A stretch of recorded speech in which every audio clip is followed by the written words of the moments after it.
Well, this week was a interesting week. The union is back at their normal thing. They want to use the power of the G2 once again. The situation is very, very clear. G2, the G2 form is a management tool, okay? It's a correspondence sheet. Now, this is a form where we write our complaints and some form of action is taken on the members' behalf by management or an investigation, as it seems. But members have written G2s on assaults. Now, all of a sudden, there's going to be G2s for cleaners being pulled from station to station. There were G2s written on the lunch position, which became a binder.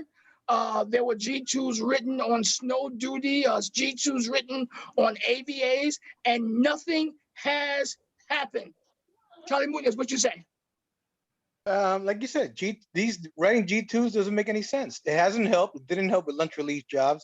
It hasn't helped with snow duty. It hasn't helped with discipline. It doesn't help at all.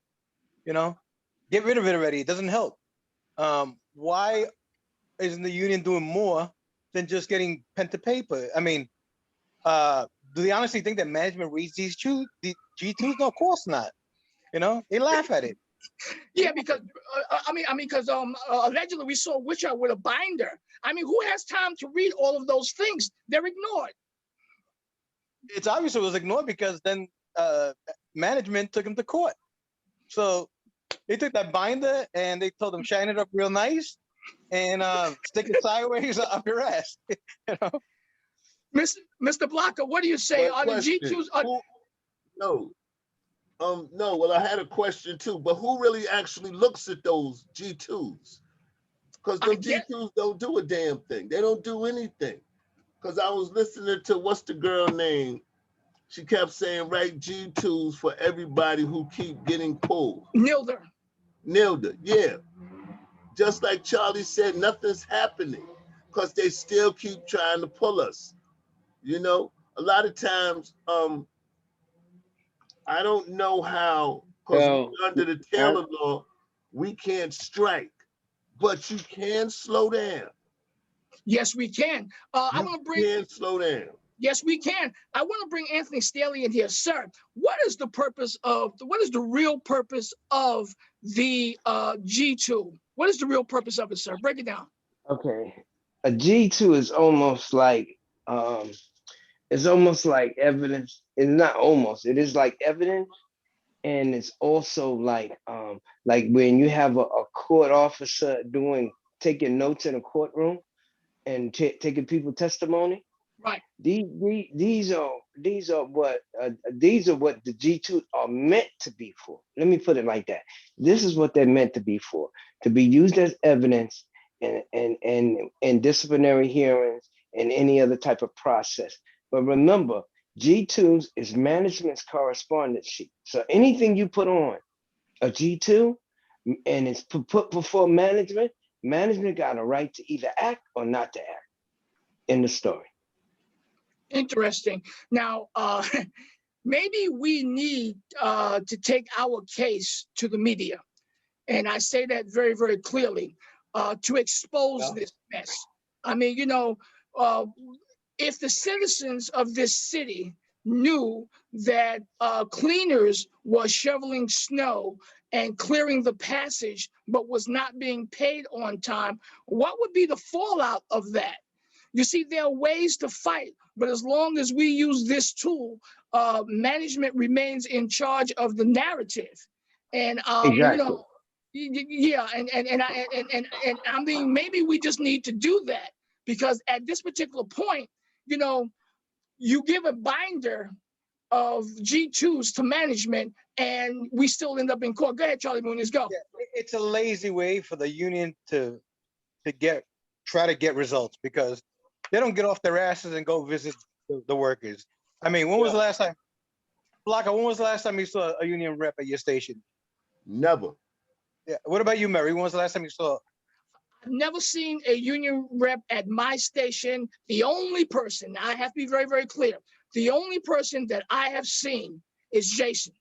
He stopped by, he gave me some union paraphernalia, but when I was coming by Clark Street, going to the A line, I mean, not Clark Street, Fulton Street, going to the A line, I did see Nilda talking to the rep at Fulton Street, the small booth that was there. So some of them are out there and some of them are not, but it's sporadic.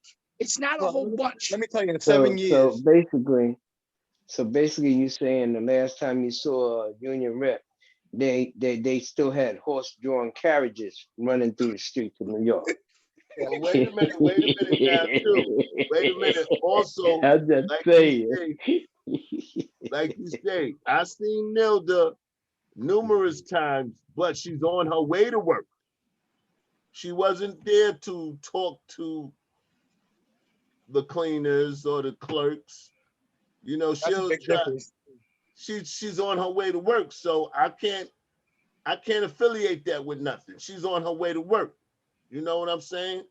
Me and her talked a few times, but they don't bother me too much because they know I start some shit up in there. Let me tell you, in 7 years, I've seen, this is what I've seen. 7 years, I've seen Rodan twice, okay, because he was called by one of my coworkers.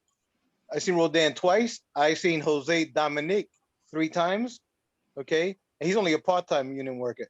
I don't think he's with them anymore.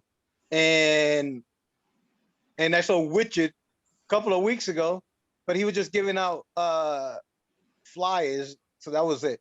He wasn't there to see anybody. He stuck his head in, saw me, gave me a bag after I requested it because he was giving out goodie bags. I mean, I only had a lousy handkerchief and some paperwork, and he cut out. That was it. That was our interaction. But one more thing, I've never, and y'all can quote me on this, I've never seen a union rep out there in snow duty.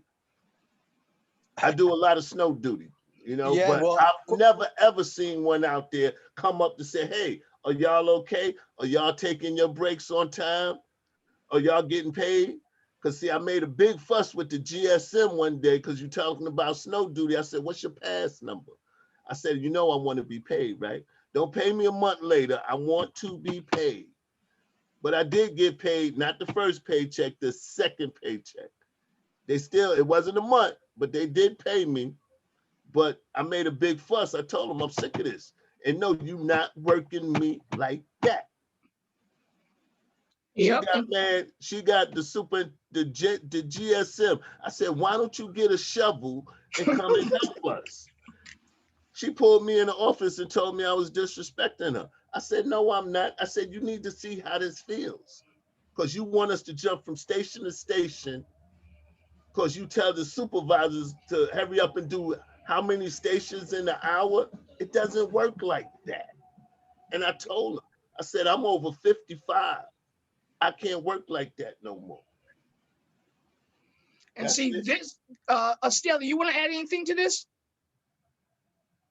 Well, usually they ain't coming.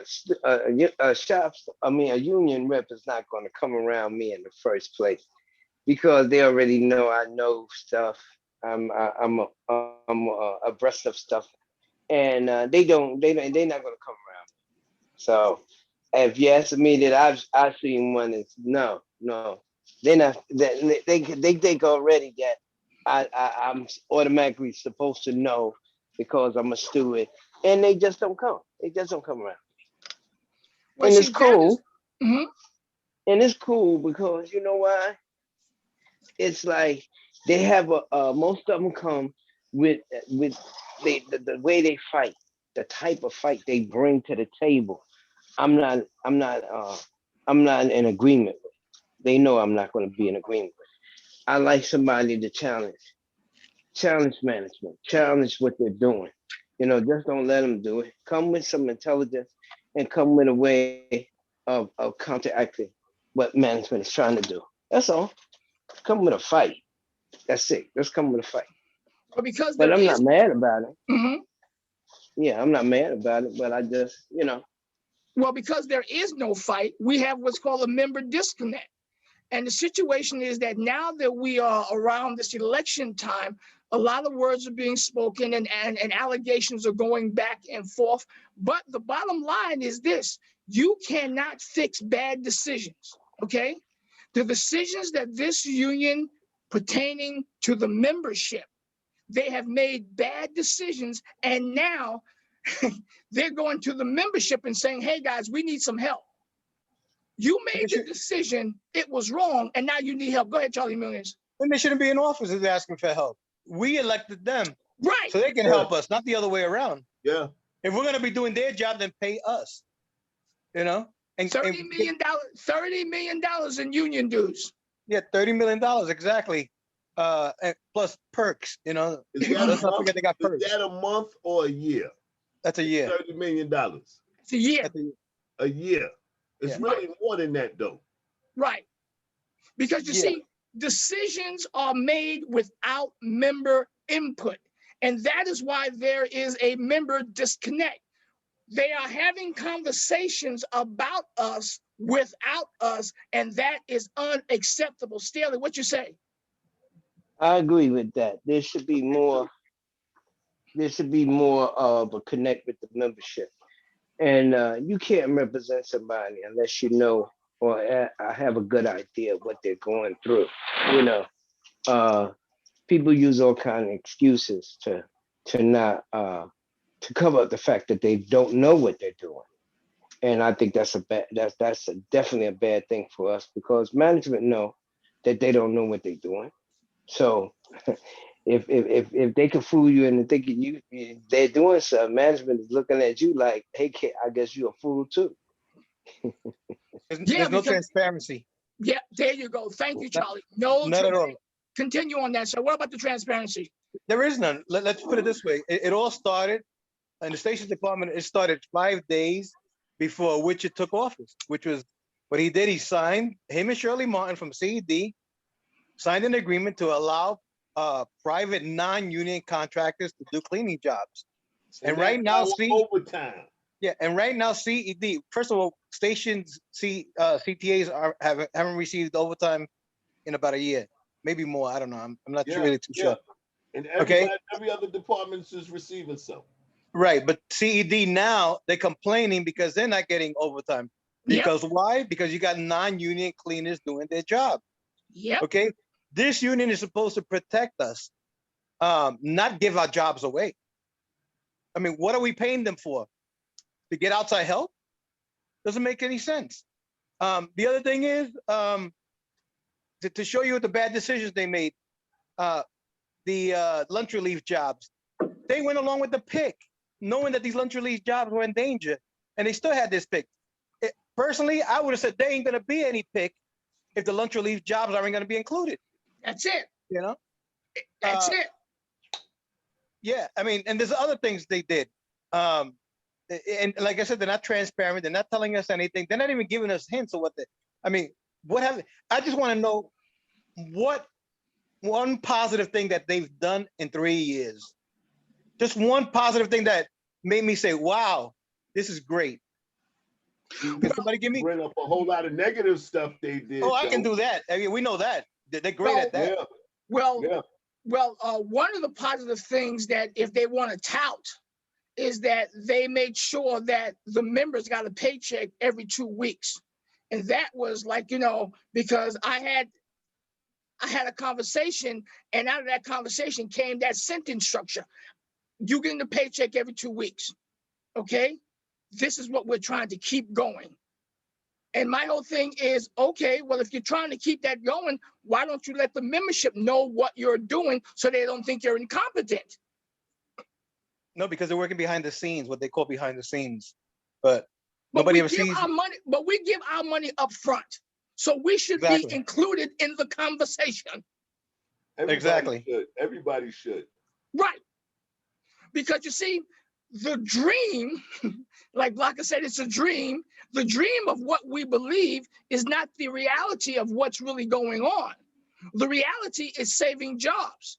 The reality is they're compromising to save jobs. The reality is politics, okay? The reality is when unions work as they should, Members know and understand and are ready for action if need be. If this union called for job action, we won't trust them. We The won't trust them. reality is also that they didn't fight to keep wayfinding the jobs. The reality is also, like I said, deep cleaning went to contractors. Um, they did something else and I can't remember, but I'm having Senior one of these. moment. Yeah, Stanley, getting old. Getting old. Stanley, let me ask you a But question. you know, we was doing What? deep cleaning 10 years ago. Right, but now I guess we're so sensitive that we can't do it anymore. Stanley, why would the union allow outside contractors to come in and do our job?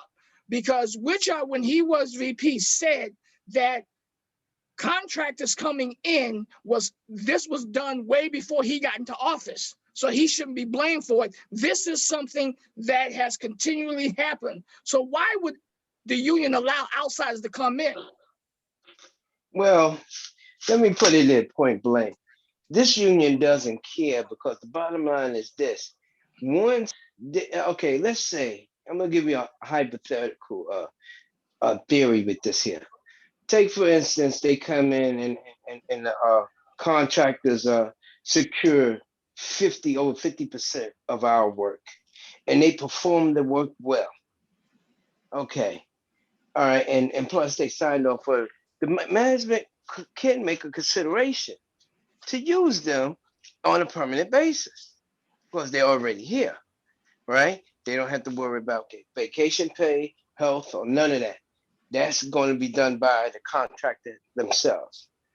But also it allows them this. When they get rid of a certain group of people up out of here, right? And later on, they can turn around and get rid of the contractors, put out a new test and change the complexion of the union, bring in different people, you know, and start from scratch. That's not a big hit for them financially. You know, they could work around that. The union could work with some lean times. They know they can, you know, if they chose to. They can work under lean times and be fine. And when it comes out in the wash, the main alternative is, you know, if we change over to a certain demographic, then we're good. You know, we're good and continue on. So when they sit there and they talk that garbage about union busting and all of this, the union can bust itself internally if they wanted to.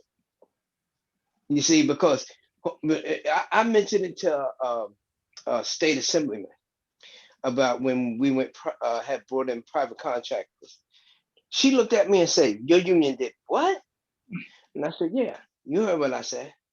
So, you know, these people are so arrogant. They got such a fucked up mentality. Excuse my expression, but that's what it is.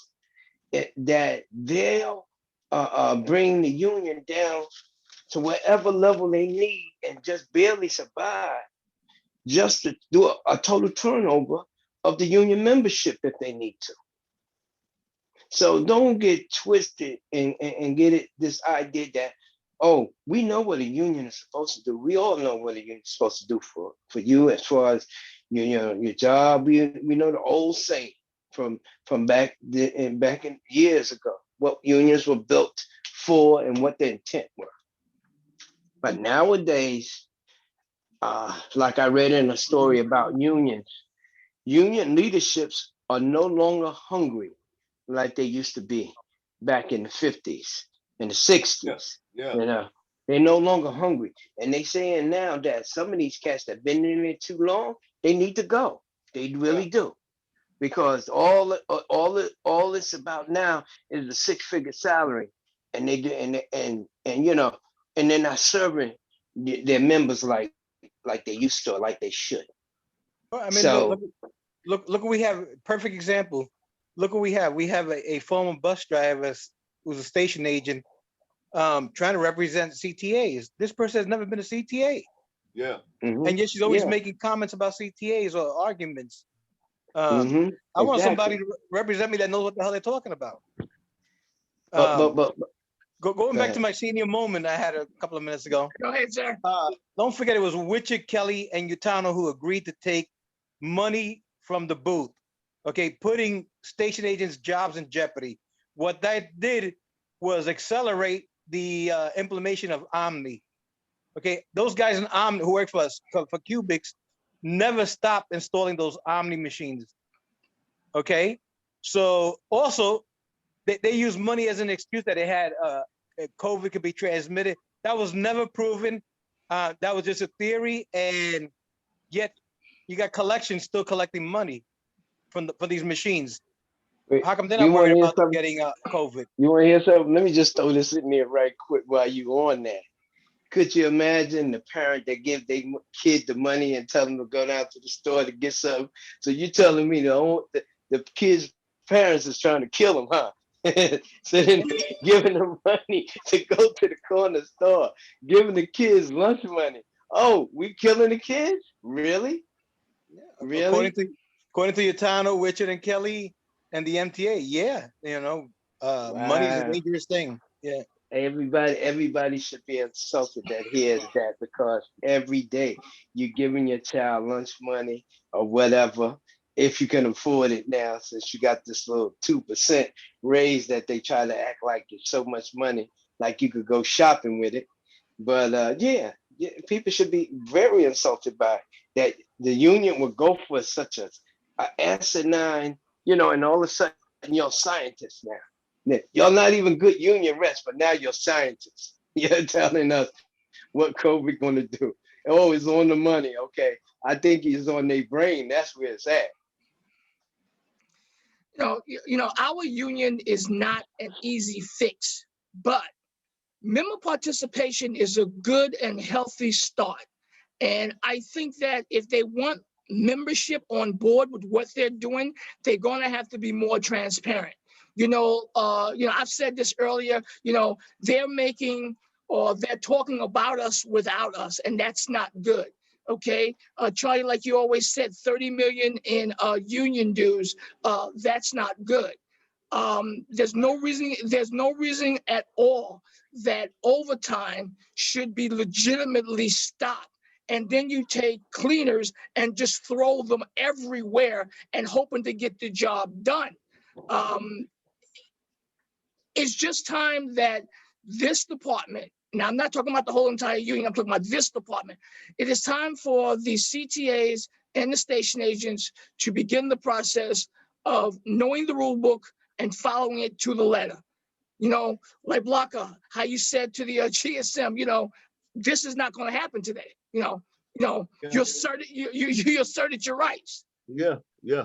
And this is No, what, and this, she need to feel what we feel, then you can understand what we go through. Let me point out that there's management can take CTAs and send them to other stations, give them more duties, but they can't give them overtime. But they can spend $30 million. I mean, excuse me, $300 million. $300 million. Let me say that one more time. $300 million on contractors to do cleaning. now let me ask you a question about that contractor stuff. The situation is that I was told that the contractors are paid to do the work. There is no union stuff. There is none of that healthcare stuff. The MTA is paying the contractors just to do the work, and it becomes cheaper for the MTA to do that. Now, from a union perspective, shouldn't that be stopped? Yes, it should. Yeah, yeah. There's no doubt about that. That's a threat to a unionized workers' job. What you're talking about? That's When a I threat, yeah, and when that's I their come job to home, protect against that. when I come home and I walk down 34th Street inside of the new Patrick Moynihan station, their contractors all over that place. Okay, their contractors all over that place. Funny you should mention that. The last 2 nights I've been out on the road till like almost 2 in the morning, and I seen the contractors and I seen our regular cleaners, but mobile wash and so forth. And a lot of people are upset, and they have a right to be upset. Right. These people should not be here at all. And I sit there and watch them work, and they don't work much different from what we do. It's the Exactly. same type of work. Yep. Wiping down rails, spraying some liquid onto the rails and wiping them off. And the only thing they got is just a TA vest and no uniform on. Right. Yeah. And like I said, it's like it's a circumvention of of of of the work to somebody else, and it should be addressed. And I think, honestly speaking, that the cleaners are big enough that they should, have their own representative. And I'm not saying separate from the clerks or whatever that, because the clerks should do the same thing. Have somebody there to address what's the current issue going on out there on the road. Everybody can't know everything, and I understand that. But worst of all, just having people up there that don't know nothing in the first place is even worse. Well, You know, let's put it. I'll make it easier because it seems like our union doesn't understand what we're going through. How would Utano, Richard, Kelly, whoever, okay, anybody in the union would like for us to bring in people in there to do their jobs? Okay, There it is. they wouldn't like it, would they? No, they'll be scared that they're gonna lose their jobs. Yeah. Especially if I'm getting somebody who does it for a lower salary, Yep. and no benefits. Yep. So how come we're not Exactly. entitled to the same? They're supposed to. We're paying them to protect our jobs. When you allow private cleaners on board, you're not protecting our jobs. You're giving our jobs. Yeah. That's right. And they don't do a good Because job. they're basically what they're doing, letting them audition for the job. They getting Now, put in an audition. now, let me give you the flip side. Okay. And this is the flip side. Our cleaners can't do the work. Some of them are, I'm gonna use the old word. Some of them are old. Some of them can't move the way they're supposed to.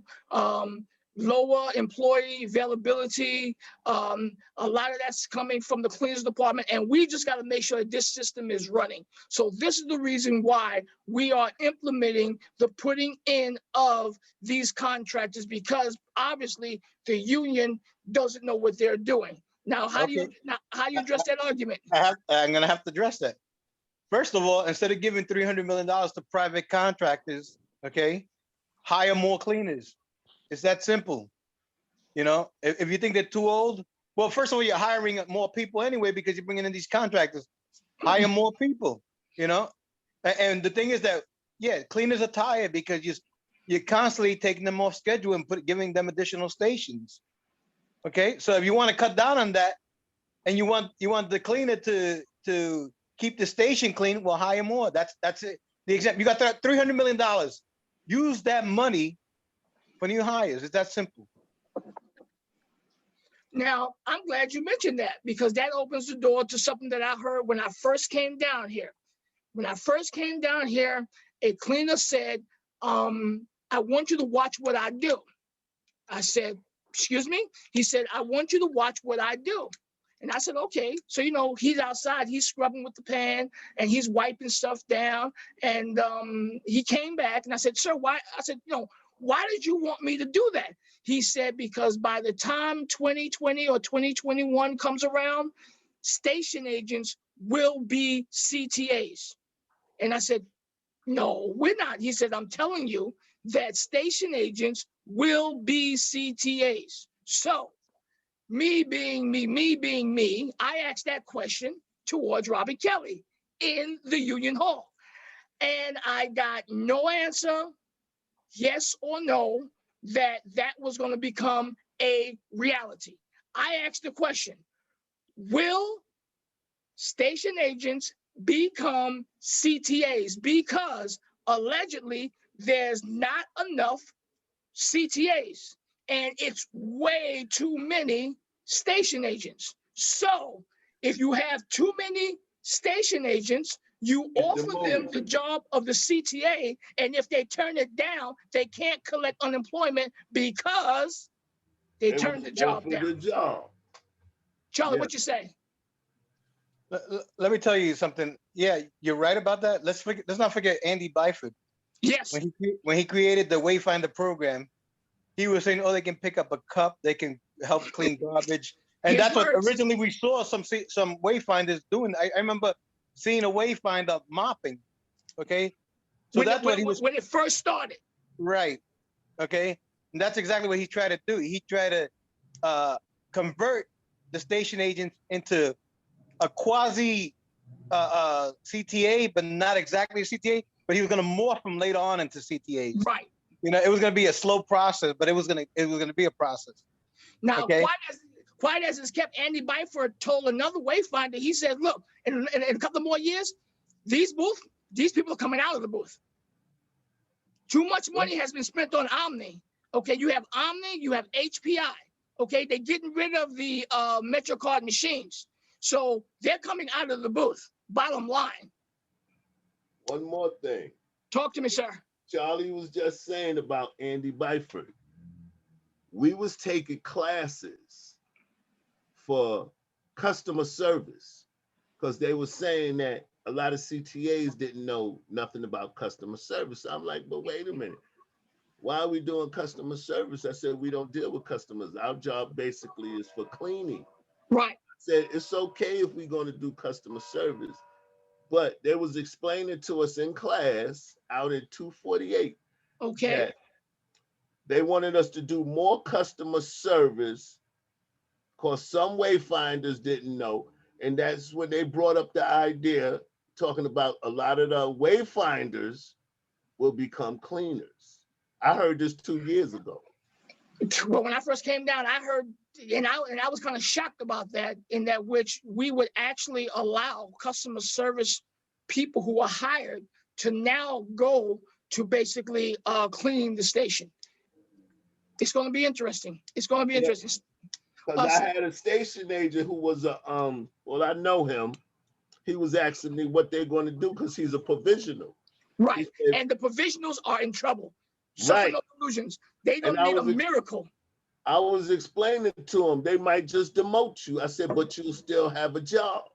That's it. Oh, the first thing came out his mouth, I'm not doing that. I said, so what you want me to do? You just won't have a job. That's I it. said, but a job is a job, is how you work it. They don't have, let me just interject this. They don't have to offer a provisional anything. Right. Right. They don't have to offer them anything.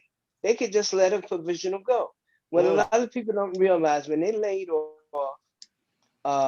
the station agents, when was that? Back in 2009 or 10 or something? 2010. 2010. 2010, right. Okay. All the provisionals that were laid off with them, which nobody talks about, none of them came back. Some of them had as much as 15, 16, 17 years on the job.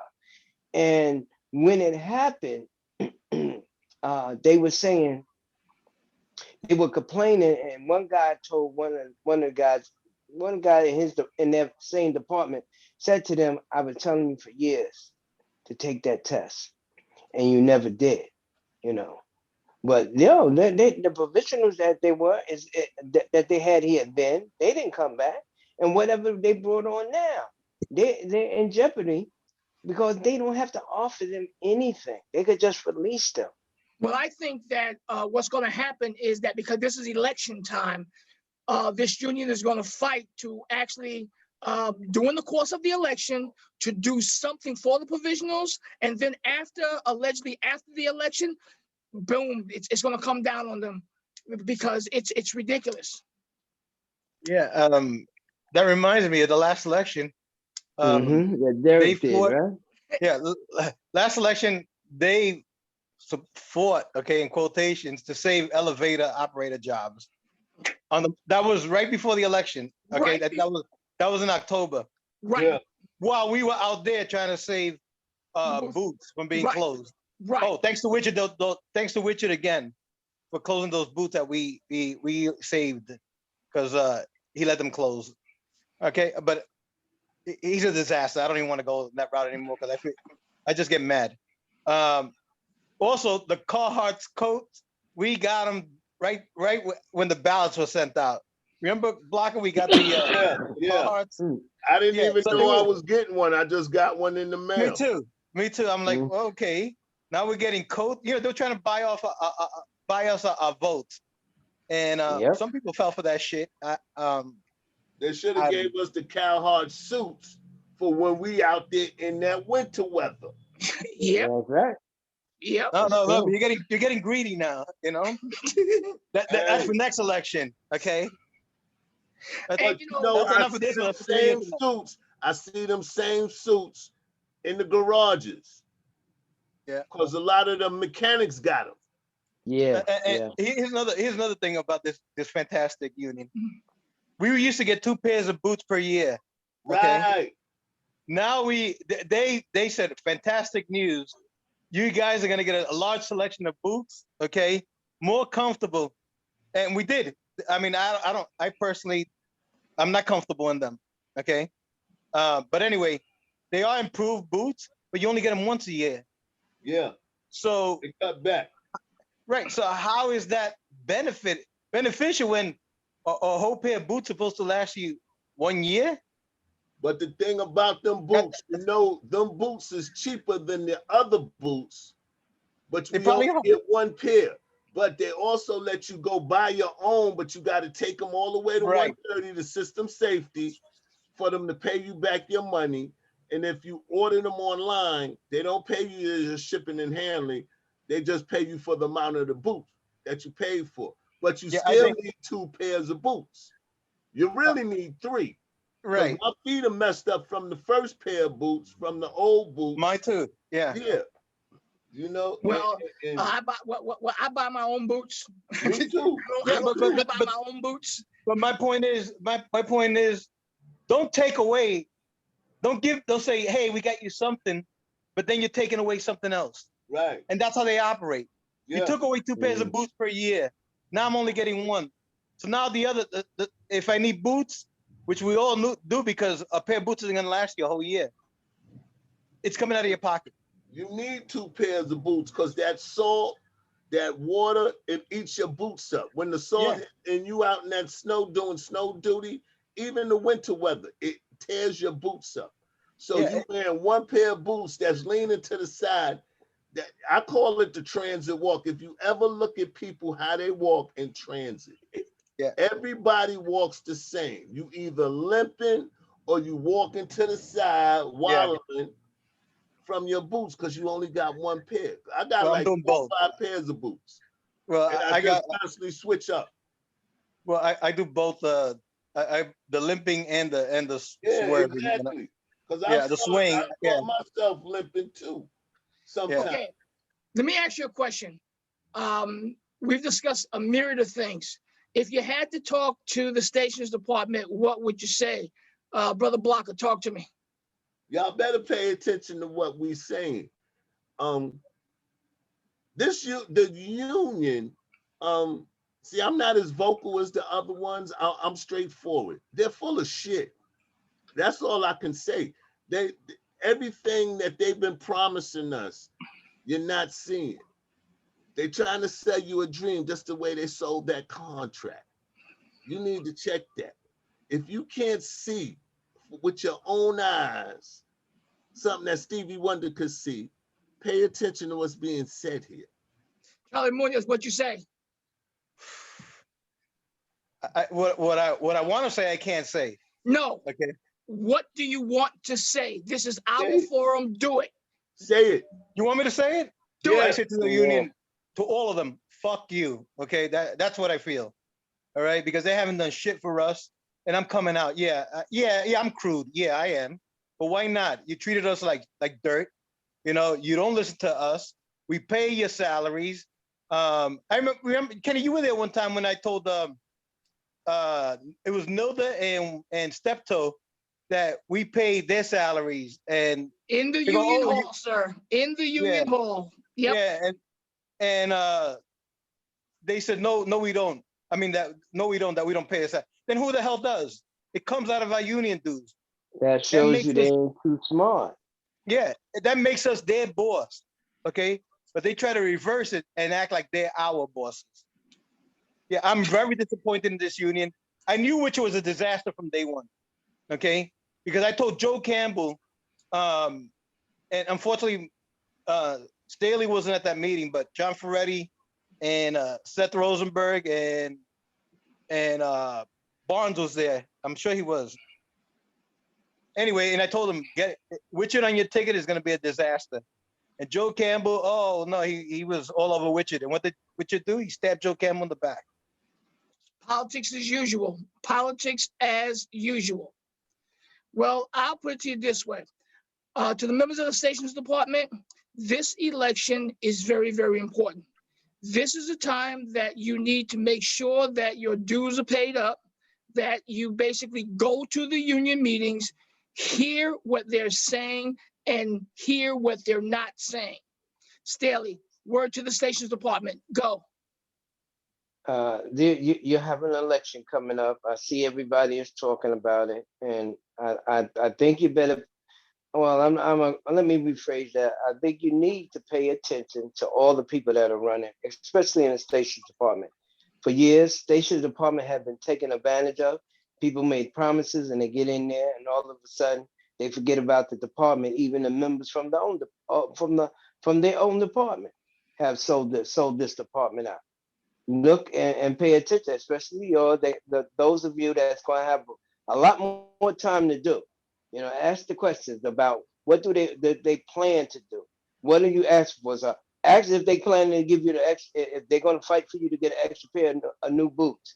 If I ask them if they're going to fight for you to get an extra piece of garment, such as a turtleneck or a hoodie or something to deal with the in between weather between winter and when in the fall when it gets chilly, when supervisors are bugging you about, trying to tell you you can't wear a hoodie. To find out if they're going to stand up for that, and are they going to fight for that garment that you need for that particular time of the year. There are many things that this department deserves. They're not getting it because everybody else is selling themselves out, and they're not here, and they're not here.